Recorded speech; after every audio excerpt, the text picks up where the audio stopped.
안녕하세요. 똘똘한 IM 로즈입니다. 이번에 제가 공인중개사 연수 교육을 받았는데요.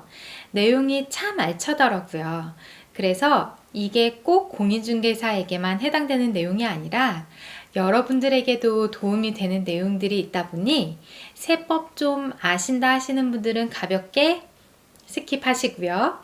저와 함께 세법 공부 좀 해보실 분들은 영상을 끝까지 보시면 도움이 될 겁니다. 일명 IM 로즈와 공부하는 부동산 상식.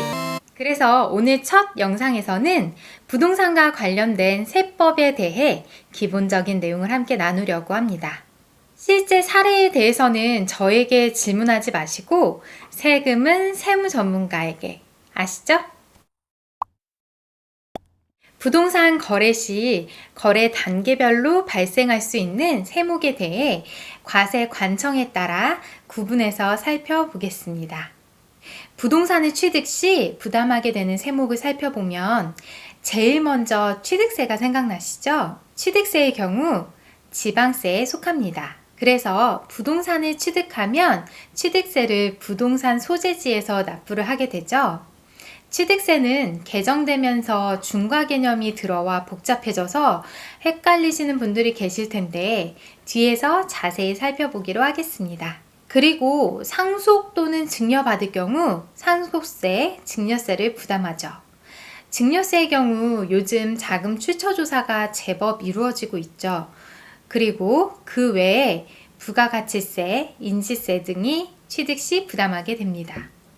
다음은 보유 시 발생하는 세목입니다.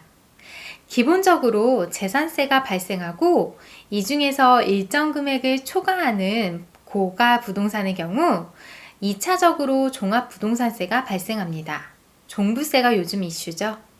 보유 시에는 자가용과 임대용으로 분류가 되는데 직접 사용할 때는 종합부동산세를, 그리고 임대용으로 사용할 때는 종합부동산세 외에 법인세, 종합소득세, 부가가치세, 그리고 지방세인 재산세, 등록면허세, 지방교육세 등을 부담합니다. 다음은 양도시 발생하는 세목입니다. 양도시에는 양도소득세가 발생하죠. 여기에 항상 따라오는 게 양도소득세의 10%인 지방소득세가 있습니다.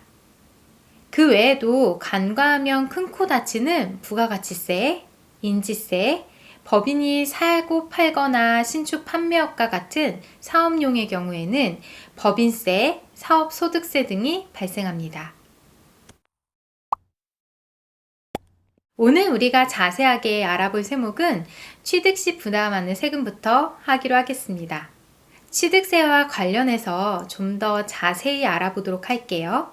취득세만 내는 게 아니라 농특세와 교육세를 함께 내죠. 취득세는 취득일로부터 60일 이내에 납부하도록 되어 있습니다만 보통 잔금일에 취득세를 납부하면서 등기를 이전해 오기 때문에 실무적으로 부동산 매매 시에는 잔금 때 취득세까지 준비해야 한다는 것도 알아두시면 좋겠습니다. 취득세의 과세 표준, 그러니까 과세 근거가 되는 가액은 다음과 같습니다. 원칙적으로는 취득 당시에 취득자가 신고한 가액으로 합니다. 다만 연부취득, 그러니까 몇 회차로 나눠서 잔금을 지급하게 되는 경우 매회 지급되는 금액이 과세 표준이 됩니다. 예를 들자면 LH에서 토지 공급을 할 경우 보통 2, 3년 동안 6개월에 한 번씩 나눠서 토지 대금을 납부하는 조건에 계약을 하게 되는데요. 이걸 연부취득이라고 하고 이때 매번 납부할 때마다 취득세를 내야 합니다. 예외가 되는 경우에는 시가표준액을 적용하는데요. 어떤 경우냐면 신고 또는 신고액의 표시가 없거나 그 신고가액이 시가표준액에 미달하는 경우에는 시가표준액으로 과표를 잡습니다. 여기서 시가표준액은 공시지가, 개별 주택가격과 같이 공시된 가액을 말합니다. 취득세율의 경우 취득 형태에 따라 다음과 같습니다. 다만 주택의 경우 주택 수에 따라 일반과세 및 중과세율로 구분을 합니다. 제가 중개를 함에 있어서 특히 잘 알고 있어야 할 내용이기도 한데요. 함께 공부해 보시죠. 먼저 취득세 일반 세율입니다. 매매 거래에 있어서 주택이 아니면 일반으로 보시면 되고요. 주택은 과세 구간을 총 3개로 나눕니다. 그런데 여기서 6에서 9억 구간을 보면 기존의 6억 이하는 1%, 6에서 9억은 2%, 9억 초과는 3%로 계단식 구조였습니다. 그러다 보니 매매 가격이 6억 1천만 원과 8억 9천만 원이 동일한 2%로 불합리해질 수가 있어서 사선형으로 나누었습니다. 그래서 1에서 3%라고 표시를 한 거고요. 정확한 세율은 금액에 따라 방정식으로 계산해서 부과하게 됩니다. 그리고 매매, 신축, 상속, 증여의 거래 단계별로 나누어 과세를 하는데요. 주택 수와 조정 대상 지역 여부에 따라서 중과세율이 적용될 수 있습니다. 중과세율을 살펴보면 중과 대상은 주택으로 매매와 증여를 나누어 살펴보고 조정 대상 지역인지 아닌지를 또 구분해서 살펴보아야 합니다. 예를 들어 6억 이하, 85제곱미터 이하 1주택의 경우 취득세율이 1%인데 만약 이게 두 번째 주택을 취득하는 경우에는 8%가 되니까 8배나 많이 내게 되는 것이죠. 비조정 지역에 1주택을 가진 사람이 조정 지역의 주택을 취득하게 될 경우에는 세율은 8%가 되고 반대로 조정 지역에 1주택을 가진 사람이 비조정 지역 주택을 취득할 경우 1에서 3%의 일반 세율이 됩니다. 증여의 경우 조정 지역에서 3억 이상의 주택을 증여받는 경우 증여받은 주택을 중과합니다.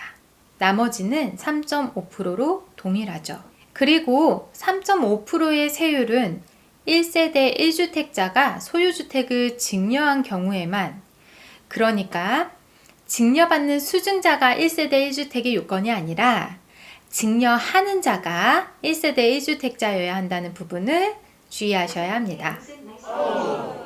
이때 잘 구분해야 하는 사항은 세대 및 주택수 개념입니다. 취득세와 양도세는 세대별 기준으로 부과하고 보유세는 개인별 기준으로 부과한다는 차이점이 있습니다.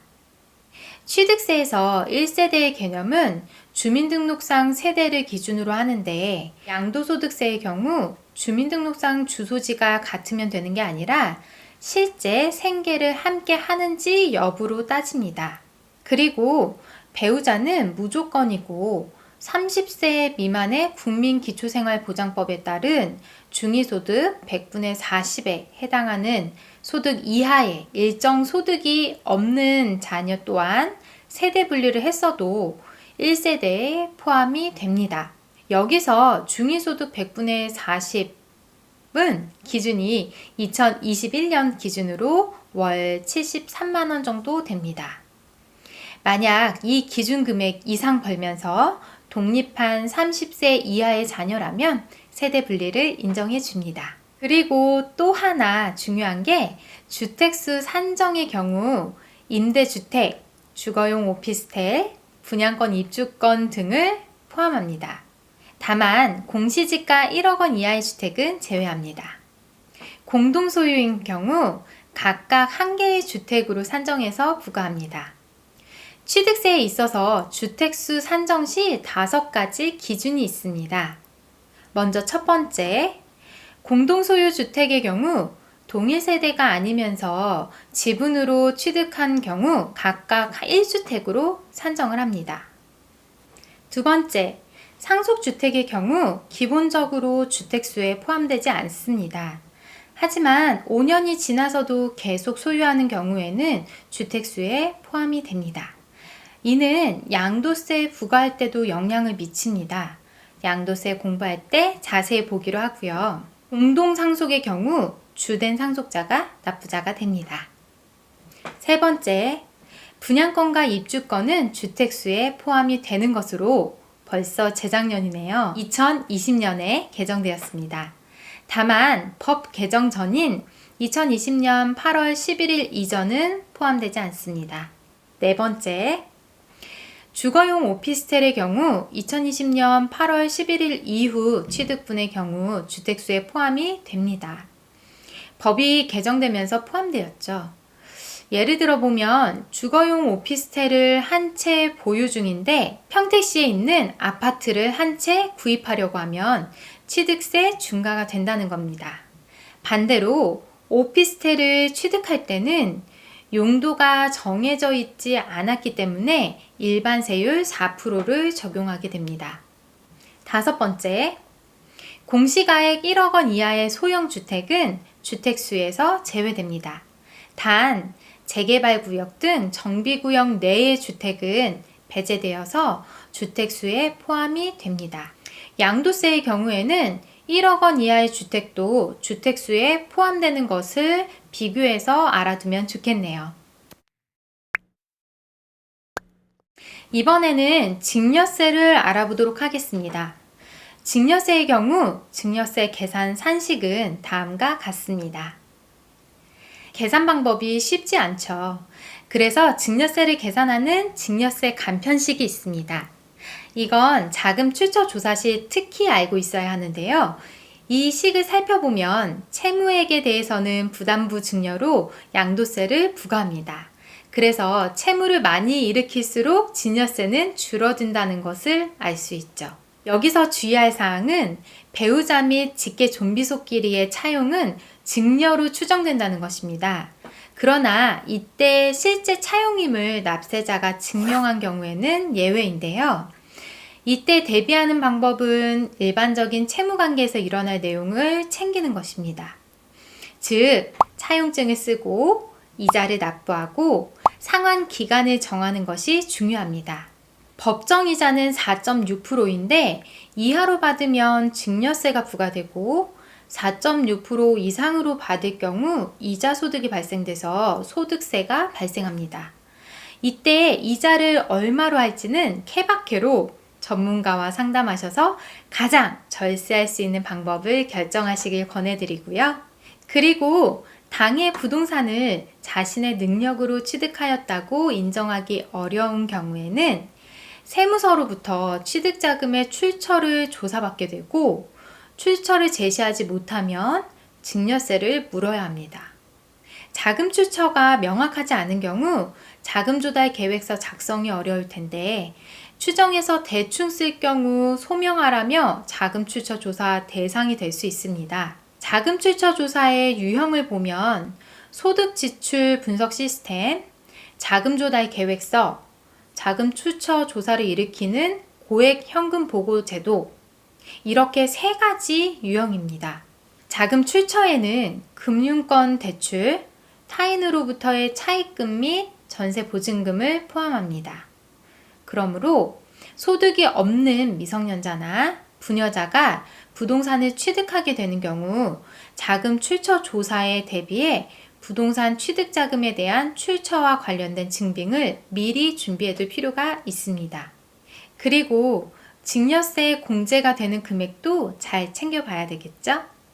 배우자는 6억, 직계 존비속은 5천만 원, 기타 친족은 1천만 원입니다. 그런데 이게 1년 동안 공제해주는 금액이 아닌 10년간 합산하는 금액임을 꼭 기억하셔야 합니다. 그리고 이 이상으로 증여세와 관련해 디테일한 내용들이 상당히 많습니다. 더욱 자세한 사항은 계속 말씀드리지만 세무 전문가에게 상담을 받으시길 권장드리고요. 자, 취득 시 세금에 대해서 기본은 이해가 되셨죠? 다음 영상에서는 보유 시 부담하는 세금에 대해 공부하는 시간을 갖도록 하겠습니다. 시청해주셔서 너무너무 감사합니다. 이상 세무 전문가가 아닌 공인중개사 아이엠로즈였습니다. 안녕. There's no time to be wasting. I'd just rather move it along. Got both feet but in different waters. I need space more than orders. I'd just rather move it along. I know